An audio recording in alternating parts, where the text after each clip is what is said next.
Welcome back, record collectors, crate diggers, and music mavens.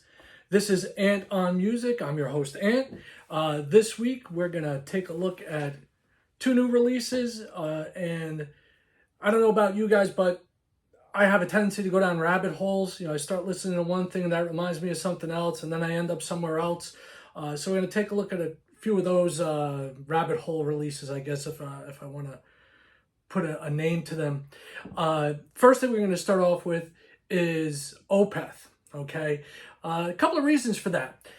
Last week I mentioned for the last time about the Steven Wilson Harmony Codex album that was released, and on it Michael Lagerfeld, leader of Opeth, did the vocals on one of the tracks on the bonus disc. So that got me thinking about Opeth, and I started, I said, wow, they haven't released something in a while.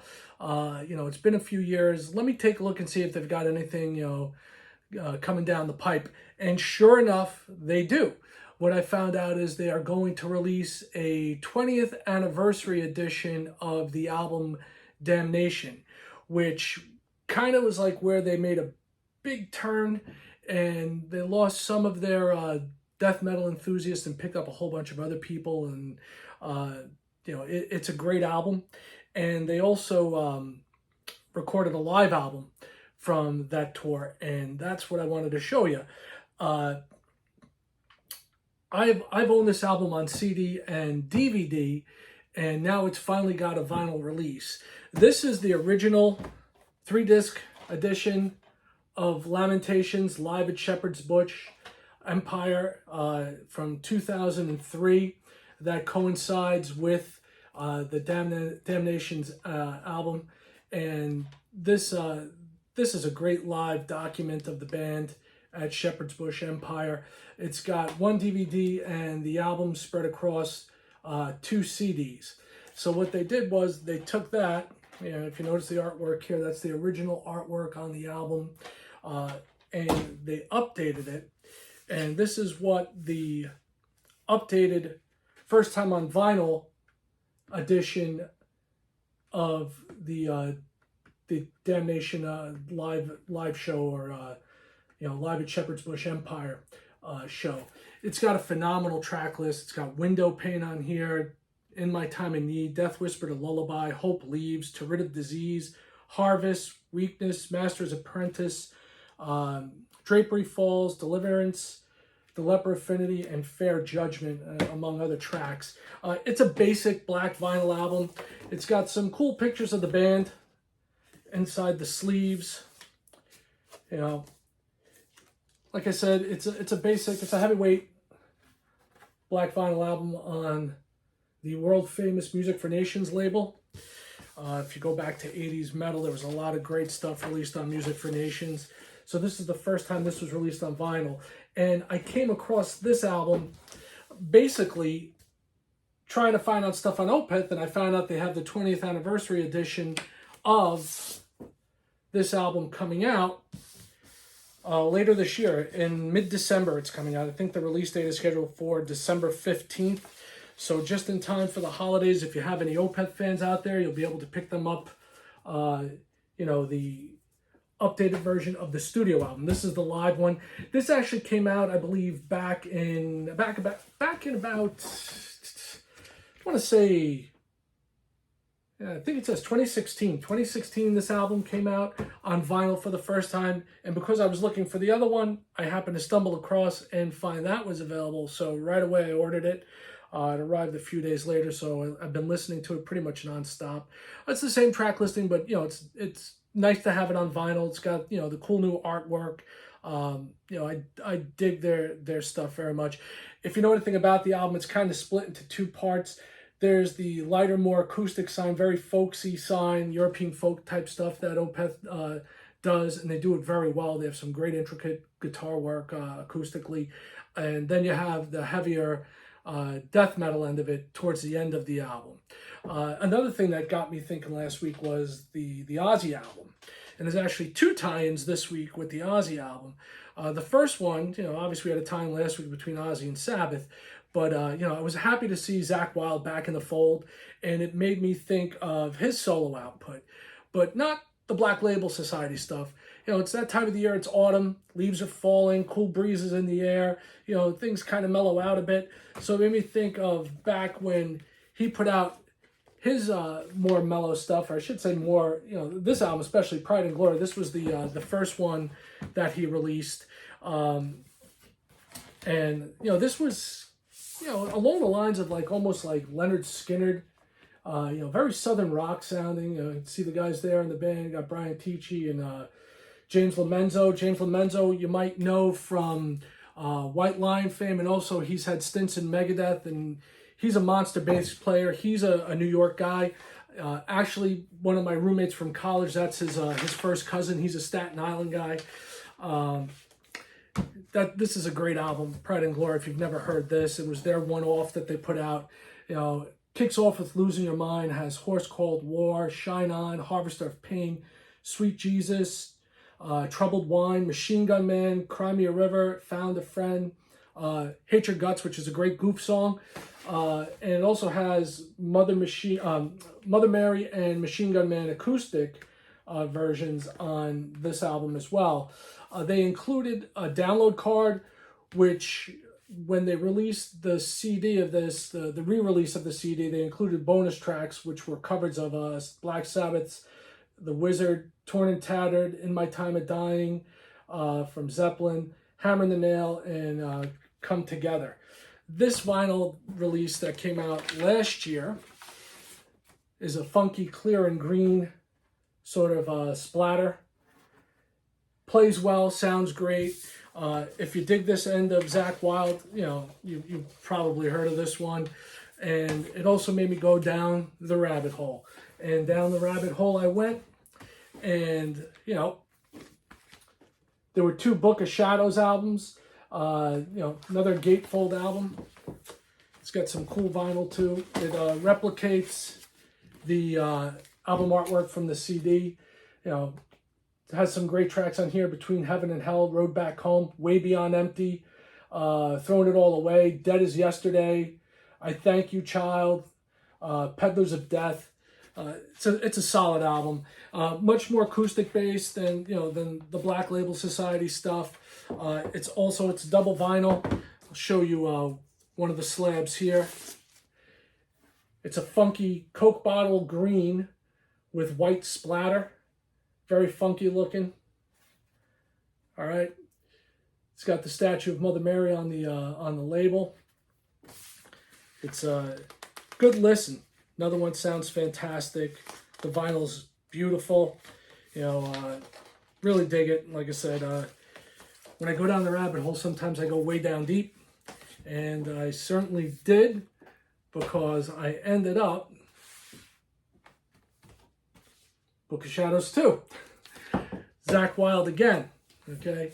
You know, Gatefold has lyrics inside, album credits, and 2 vinyl set as well. This one is brown splatter vinyl, very funky looking.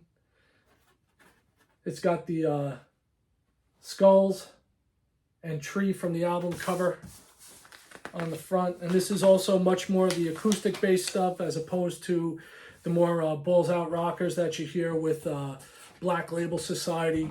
You know, it's got some standout tracks as well. It kicks off with Autumn Changes, which I really like. Find Skulls entry in your Apple Music library. You can ask me to play a radio station or ask for your music on a different app. Maybe not. So has Autumn's Changes, Tears of December.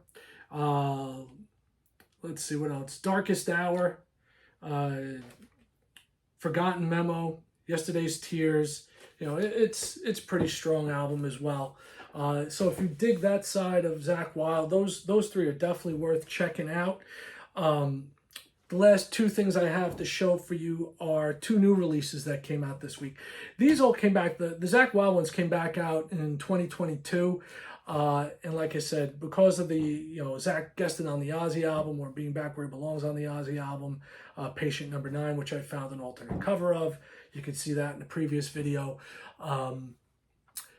it made me think of Zach and went down that rabbit hole. The next thing I got to show you is a new release that just came out. The next two just came out last week. One you've probably seen elsewhere. It's been talked about a lot. But the first one, independently released. Duff McKagan, Lighthouse.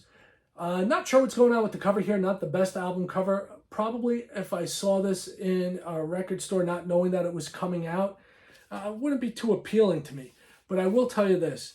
This album absolutely kicks ass. It really is fantastic. He's got 3 guests on the album on the last 3 tracks, which last 3 tracks on this album are Hope featuring his GNR bandmate Slash, I Just Don't Know, which features Jerry Cantrell from Alice in Chains. That's an acoustic number. Video for that just came out probably within the past week or so. And the final track is Lighthouse, the reprise, featuring Iggy Pop doing a spoken word deal on there. And that's pretty funky to hear Iggy. If you know anything about Duff, is a guy that came out of the punk rock scene up in Seattle prior to being with Guns N' Roses. And this is his 3rd solo album that he's put out. And somewhere along the lines, I caught the video for the first single, which is called Long Feather. That's obviously on here. The other songs on here that stood out to me were I Saw God on 10th Street. Really dig that track. Forgiveness, Fallen Ones, and I Just Don't Know. It is really a solid album. It's pretty basic. Got lyric sheet, more artwork, along with album credits. This is available in a couple of different colors. I got it in basic black. Don't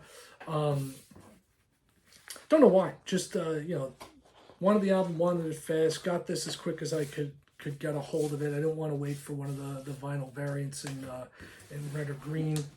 Who knows? I may end up going and getting that one as well. But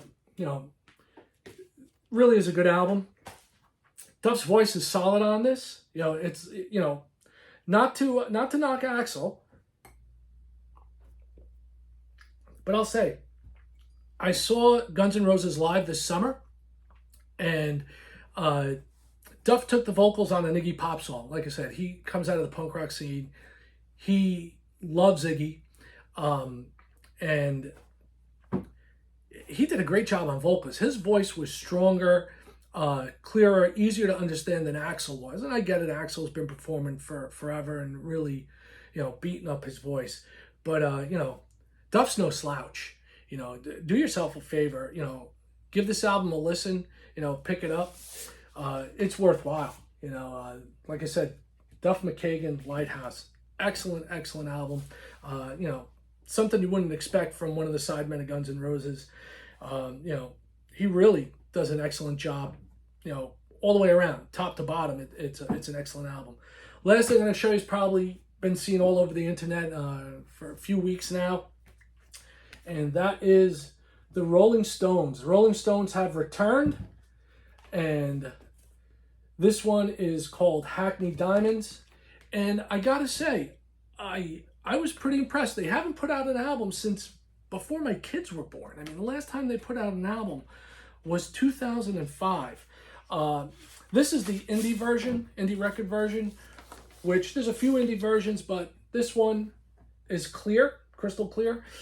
They do have, Amazon has its own version. They also have a whole set of them. I don't quite know what the association is, but there's an association with them and MLB. You can get this album with a variant cover. It has every single Major League Baseball team's colors worked into the album cover, and the album cover is different. It actually has the famous Stones lips and tongue logo, and it'll have like NYM with a baseball tongue for like the New York Mets. The colors are blue and orange. For the Yankees, it's like blue and darker blue with NYY, and so on and so forth. I really like this album. From first listen, I liked it. The more I listen to it, the more I like it. They have the single "Angry," which kicked it off. I know that got beaten up a little bit on. I don't see why. It's actually a pretty decent single. Depending on You, Bite My Head Off, which is great. Whole Wide World, Dreamy Skies, Mess It Up, Live by the Sword, Driving Me Too Hard, Tell Me It's Straight, which is the Keith Richards tune on the album. You know, Keith gets his one song on there with vocals, and it's actually a pretty great track from Keith. Lady Gaga does a guest appearance on here of Sweet Sounds of Heaven, as well as, you know, you got other guests. You know, Charlie Watts is on a couple of tracks. They have the last tracks that Charlie worked on are on here. And they also have Bill Wyman is on here as well. Elton John. So you've got some guests, you know, some heavy hitters as guest goes. You also have Paul McCartney. Paul McCartney plays bass on one track.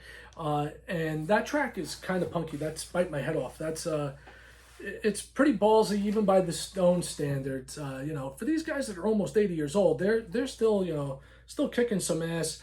And, you know, if this is the last album that the Stones put out, you know, it's a damn good way to go out. You know, it's pretty strong. Mick Jagger has said that he was, you know, he was disappointed that, you know, it took them 18 years to put out another album. And after listening to this, I can see why. It's pretty strong. And the funny thing is, I like the production on this album. It's produced by Andrew Watt, who produced the last couple of Ozzy albums, and I did not like some of the production work on the first album that he produced by Ozzy. On Patient Number 9, I thought it was a bit better. I think a lot of it has to do with the fact that you have some heavy hitters on guitar in there, like Tony Iommi and Zakk Wylde. So, you know, a bit of difference there. But this album, you know, it sounds like the Stones. You know, there's no mistaking it for any other band. It's them, and it's a good collection of songs. I actually like it better than the last couple of Stones releases. I'm also thinking that the shorter format too benefits them. You don't got a lot of filler. You know, you've got the 12 tracks that are on the album, and you know, there's no place for fat to be trimmed. You know, whereas when sometimes you get stuff on CDs, I think a lot of times when stuff comes out on CD, you know, you have a tendency to maybe put some tracks on there that aren't exactly worthy of being released on an album, where they're just straight out there filler. But this, you know, not all killer, no filler, but pretty damn solid set of tunes from the Stones. So I'm going to leave it at that. You know, check it out, Rolling Stones. Check out the Duff McKagan. Great releases this week. Really good stuff. You know, there's going to be more new stuff coming out in the weeks ahead, because now we're getting out of spooky season. Then we're going to get into silly season here in the U.S., or election season, if you wish. And then we start in with box set season. You know, as the holidays start creeping up on us, and I've already started seeing holiday ads, that means the box sets are going to be coming out. And I'm trying to get an idea of who's putting out what this year. I've definitely got one major box set that I'm going to be showing you guys, you know, within the next couple of weeks. And we'll go through that one album by album. It's a pretty good collection, so stay tuned for that. You know, if you dig the video, like it, subscribe to the channel, share it, tell your friends about it. Once again, I thank you for your time. I really do appreciate you stopping by and listening to me yap for, you know, 15, 20 minutes of your day. Got nothing more to say except thanks for checking in. Peace, one love, music. Catch you next week. I'm out.